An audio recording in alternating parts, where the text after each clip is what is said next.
So, students, now I am explaining chapter 3. This is lecture 1, type this chapter. In NCERT book, this is given by the name Motion Along State. From this chapter, we start studying the branch of physics called kinematics. In kinematics, we study translatory motion. So, motion is a broad term. We cannot define motion without classifying it. So, first of all, see the classification of motion. Motion is of three types.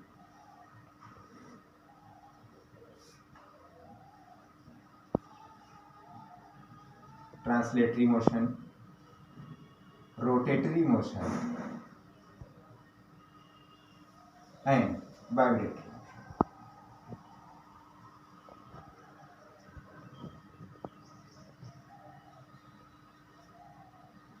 70% of the course of class 11 is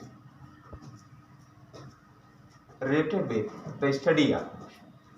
In NCERT volume 1, you will study translatory motion and rotatory motion, and vibratory motion will be taught in NCERT volume 2.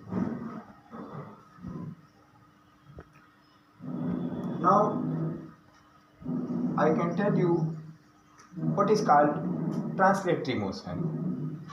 If a particle is physically transferred from one point to another, then this is called translatory motion. What is rotatory motion? If a body rotates at its place without changing its position, it is called rotatory motion. For example, a moving fan is example of rotatory motion, and vibratory motion is to and fro motion of a particle about a mean position, like simple pendulum. Translatory motion is of three types.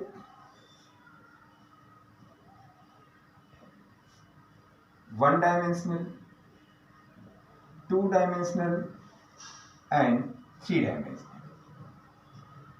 You see, the position of a particle in the space is specified by the position coordinates. See, this is a set of three mutually perpendicular straight lines. This is called origin, and if we have a point P in the space, its position is defined by its position coordinates x, y, and z. The observer who is observing the motion is positioned at origin and takes observation of point P at several instants of time. If he found the position coordinates are changing with respect to him, then he will detect motion and he will say the particle P is in translatory motion. Depending upon the variation in the position coordinate, the motion may be one-dimensional, two-dimensional, or three-dimensional. If due to motion only one of the coordinates is changing, then this is called one-dimensional motion. If due to motion only two of the coordinates are changing, then the motion is called two-dimensional. And if all the three coordinates are changing, then the motion is called three-dimensional. Now see, what are the type of one-dimensional motion? One-dimensional motion is of two types: uniform motion and non-uniform motion.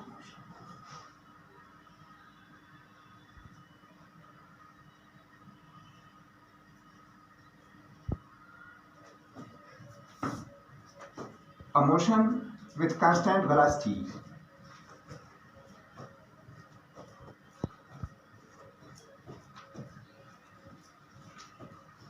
is called uniform motion, and a motion with variable velocity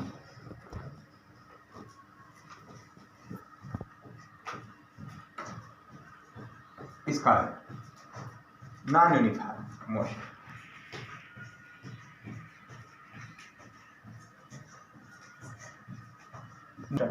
Non-uniform motion can be of several types. One type of non-uniform motion that we will study in detail is uniformly accelerated motion.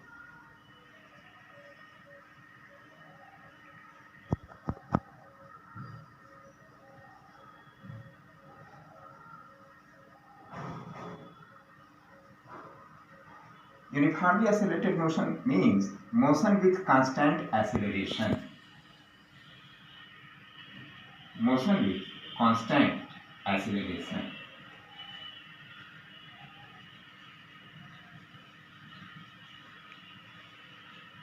So you see, there is physics of one-dimensional motion which you have to study, and for describing two-dimensional or three-dimensional motions, they will also be described as a combination of two one-dimensional motions in two mutually perpendicular directions. A three-dimensional motion will be described as a sum of three one-dimensional motions in three perpendicular directions by using vector. So vector will be needed for studying two-dimensional and three-dimensional motion, but for one-dimensional motion we do not need vectors.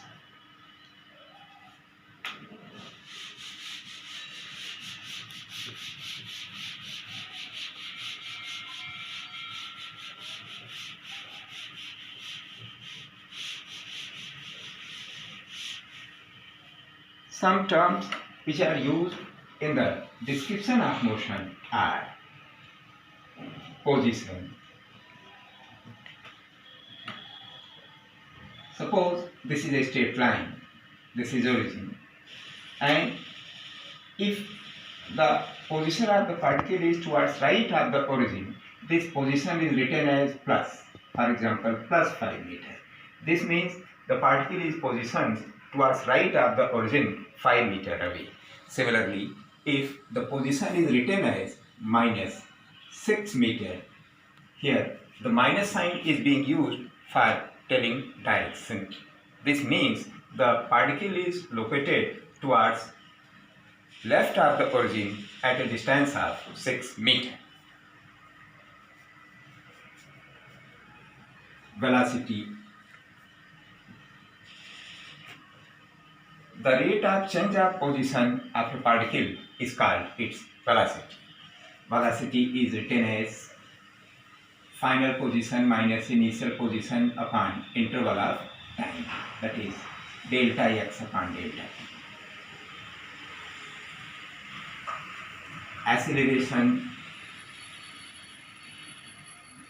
Acceleration is defined as the rate of change of velocity, that is final velocity minus initial velocity upon interval of time, equal to delta v upon delta t. This is meter per second velocity, and this is meter per second square acceleration. There are two more terms which are used. One is speed. Speed means the distance. Distance means the total length of path traveled by a particle in arriving from one position to another.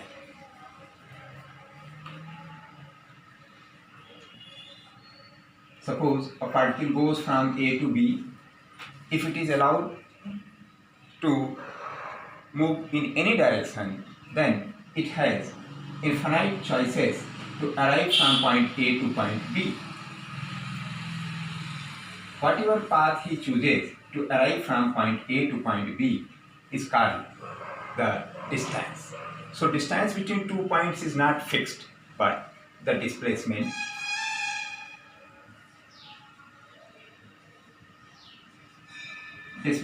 is the straight line path from initial position to final position. Displacement is a vector and its direction is from initial position to final position. However, the unit of distance and displacement is the same. Similarly, we have another quantity, speed. Speed means the intensity of motion, how fast the motion is taking place. The speed is given by total distance traveled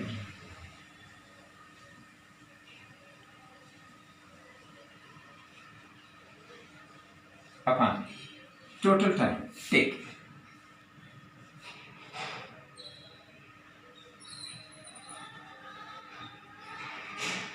So these are some formulae that will be used in the beginning.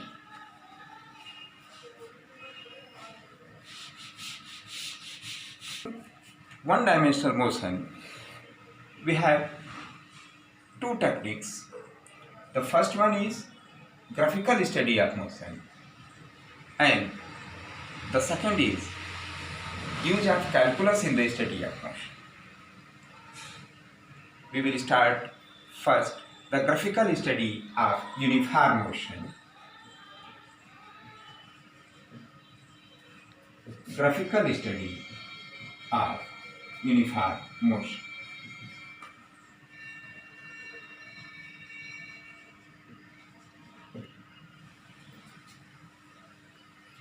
Position time graph.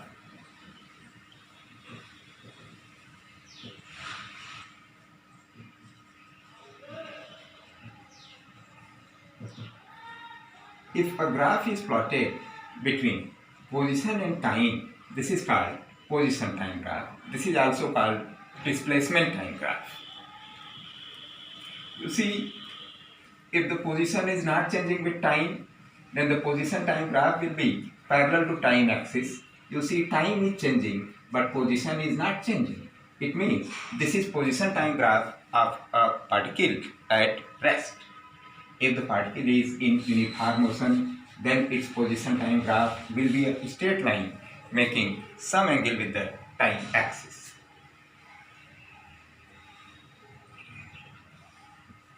Like this or this.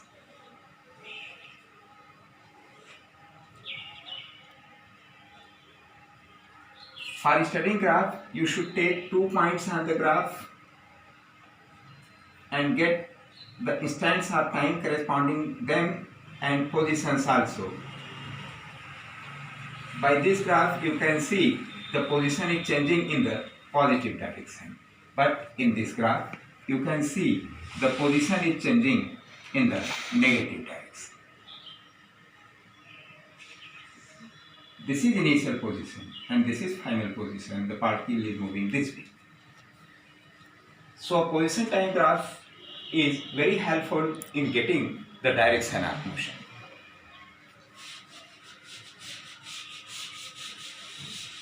The tangent of the angle that the graph line makes with the time axis is called slope of the graph.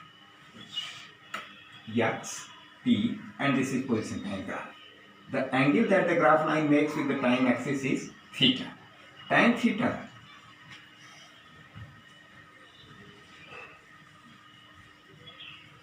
is perpendicular upon base, which is x upon t. In mathematics, tan theta is dimensionless.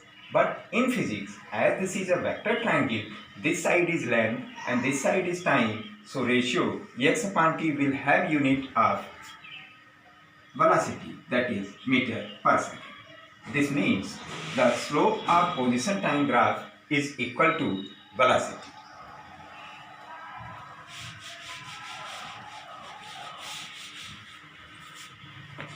Velocity time graph.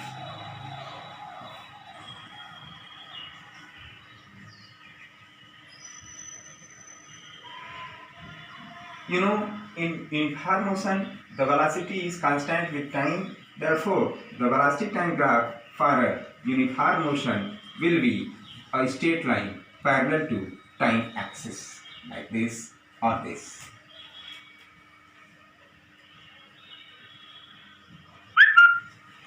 If the velocity is positive, then the graph will be above the time axis, and if the velocity is negative, then the graph will be below the time axis. Here we also have application of this. The area enclosed between the velocity time graph and time axis is equal to displacement. If we get area here, this is equal to the product of time and speed. Again, this is a rectangle. This side has unit of velocity and this side has unit of time. Therefore, the area will have unit meter. This means the area enclosed between velocity time graph and time axis is equal to displacement.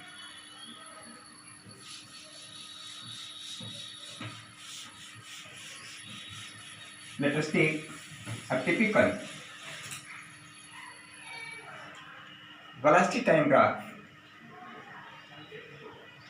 of uniform. Let us take graphical study of uniformly accelerated motion.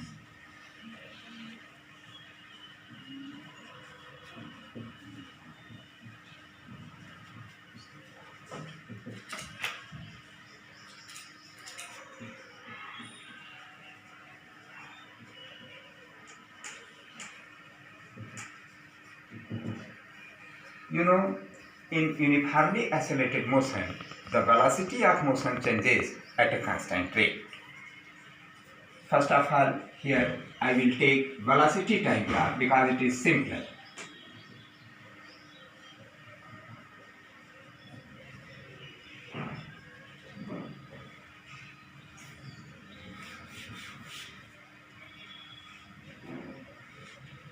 Velocity time.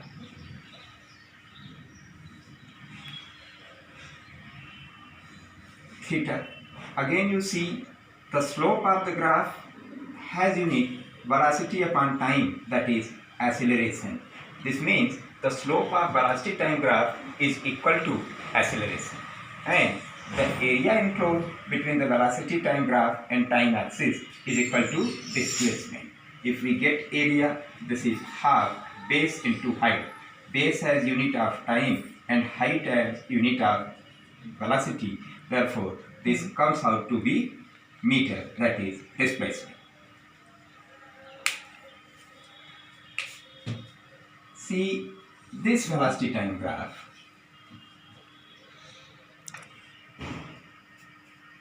This is a graph with positive slope, but this is a graph with negative slope. How can we get whether the graph is positive, whether the slope is positive or negative? If the graph line makes angle less than 90 degree with the time axis, its slope will be positive, and the graph line makes angle more than 90 degree with the time axis, then the slope is negative. What is the difference between these two? You can see in this the velocity is increasing.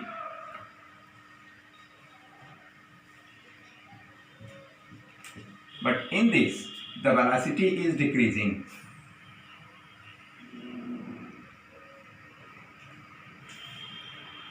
This is V1 and this is V2.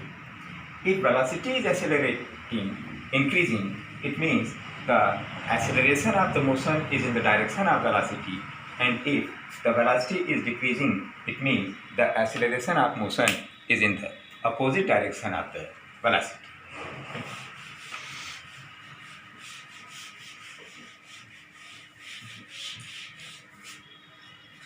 The position time graph of uniformly accelerated motion will be curved.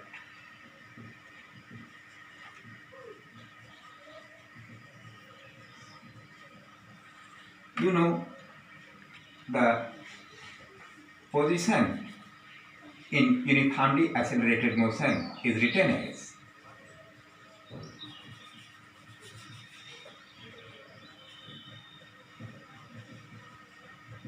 this is final position, this is initial position, this is initial velocity, time plus half acceleration into time square.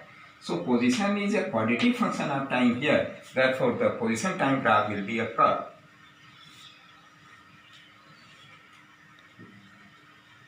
Like this. Here you can see from one point to another, the angle that the graph line is making with the time axis is increasing.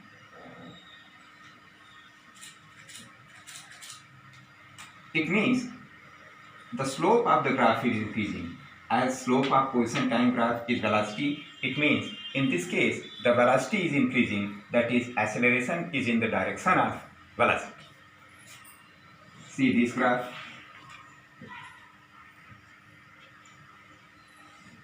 In this you can see the angle that the graph line is making with the time axis is decreasing with time.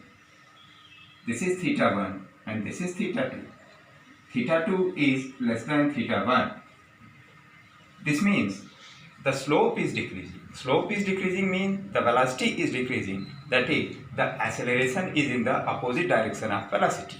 So, if the acceleration and velocity are in same direction, then the position time graph will be of increasing slope. And if the position and if velocity and acceleration are in opposite direction, then the slope will be decreasing.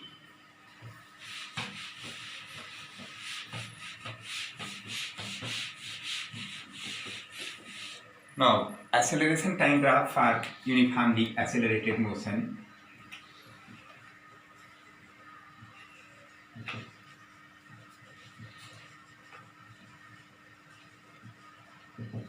The acceleration time graph of uniformly accelerated motion will be a straight line parallel to time axis. If the acceleration is positive and if the acceleration is negative, then the graph will be like this.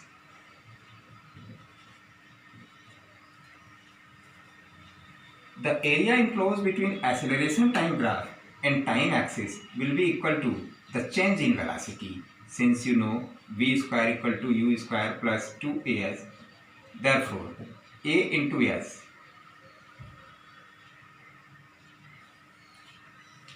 not this relation, v equal to u plus at. At equal to v minus u, which is change in velocity, but at is equal to area of the graph. The area enclosed between graph line and time axis, this is area. Area is equal to at and at equal to change in velocity.